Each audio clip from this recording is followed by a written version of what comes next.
ಭಾರತ ಮತ್ತು ಪಾಕಿಸ್ತಾನ ನಡುವಿನ ಉದ್ವಿಗ್ನತೆ ಹೆಚ್ಚುತ್ತಿರುವ ಮಧ್ಯೆ ಒಂದು ಮಹತ್ತರ ನಿರ್ಧಾರವನ್ನು ಮಾಡಿದೆ ಪಾಕಿಸ್ತಾನ ಸರ್ಕಾರ. ಆ ಮಹತ್ತರ ನಿರ್ಧಾರವೇನು ಎನ್ನುವುದರ ಕುರಿತು ಕಂಪ್ಲೀಟ್ ಆಗಿ ನೋಡ್ತಾ ಹೋಗೋಣ. ಪಾಕಿಸ್ತಾನ ಮುಖ್ಯಸ್ಥ ಅಸಿಂ ಮುನೀರ್ ಪದಚ್ಯುತಿ. ಎಸ್ ಸ್ನೇಹಿತರೆ, ರೀಸೆಂಟ್ಲಿ ಕಾಶ್ಮೀರವು ಪಾಕ್ನ ಕಂಠನಾಳ ಎಂದು ಗೊಬ್ಬೆ ಬಡಿದಿದ್ದ ಈ ವ್ಯಕ್ತಿ. ಈ ಸ್ಟೇಟ್ಮೆಂಟ್ ಪಹಲ್ಗಾಮ್ ಮೇಲೆ ದಾಳಿ ನಡೆಸಲು ಕಾರಣವಾಗಿತ್ತು. ಆದ್ರೆ ಈಗ ಅವನ ದೇಶವೇ ಅವನನ್ನು ಬಂಧನದಲ್ಲಿರಿಸಿದೆ.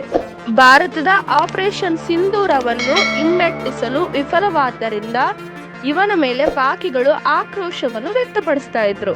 ಈಗ ಇವನನ್ನು ಪಾಕಿಸ್ತಾನದ ಸೇನಾ ಮುಖ್ಯಸ್ಥನ ಅಧಿಕಾರದಿಂದ ಕೆಳಗಿಳಿಸಿ ಸಾಯಿರ್ ಶಂಷಾದ್ ಮಿರ್ಜಾ ಎನ್ನುವ ವ್ಯಕ್ತಿಯನ್ನು ನೇಮಕ ಮಾಡಿಕೊಳ್ಳುವ ಸಾಧ್ಯತೆ ಇದೆ ಎಂದು ಪಾಕಿಸ್ತಾನದ ಶಹಬಾಜ್ ಶರೀಫ್ ಸರ್ಕಾರವು ತಿಳಿಸಿದೆ.